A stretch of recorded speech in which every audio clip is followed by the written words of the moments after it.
Newsshooter coverage of Cine Gear 2023 is sponsored by B&H and Atlas Lens Co. Hi, it's Matt here for Newsshooter.com at Cine Gear 2023. I'm at the Flanders Scientific booth. Now, this is your new 55-inch OLED reference monitor, which is, I guess, it comes as a bit of a surprise. Tell me about it. Yeah, so we've actually been working on this for quite a while, and it is a 55-inch quantum dot OLED. It's a true reference grade display. You can do up to 2,000 nits peak luminance on it. And the nice thing about it is it's truly RGB additive for white, which means there's no volumetric collapse like you have on some other larger OLEDs, which is part of what makes it truly reference grade. The other really nice thing about it being quantum dot OLED is that because it is a top emission technology and because the color conversion later is one of the last things that happens, it has a very wide viewing angle. So what this opens up is the opportunity for colorists to basically have clients in the room, cinematographers, producers, whatever it is, in the room sitting in different areas and actually looking at the same image because there's minimal color shift, almost no luminance drop.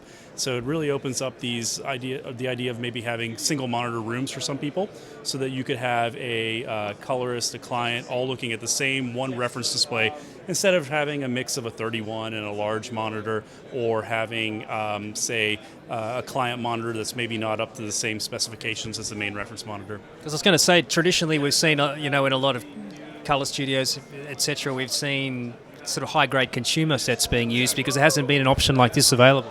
Correct, and that's what we're trying to solve, something that's big enough for everybody to look at, but is still truly reference grade.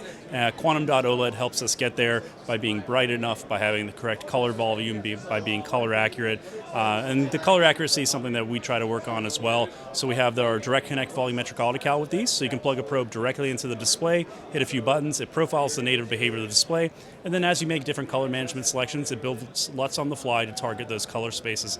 The beautiful thing about that is if you can set it up and use it in Rec 2020, and then if you decide you need to do a P3 project, you're not recalibrating, you're not having to pull out a computer, you just hit a few buttons and you get that new color space target loaded onto the monitor correctly. You're coming in at a really good price here, considering how much some reference displays cost. For a 55-inch, it's very, very reasonable. Yeah, so $19,995. We're really trying to crack that 20K barrier, and part of what allows that to happen is the fact that this quantum dot OLED technology can be used in a lot of different markets. So it's not this kind of science experiment technology that only exists in our arena. It can be used in TVs, it can be used in computer monitors. So that wide scale ability to do mass production helps bring the panel costs down, which allows us to deliver it to the end users for the pro applications at a better price as well. Any plans on doing anything larger, or do you think this is sort of the optimum size?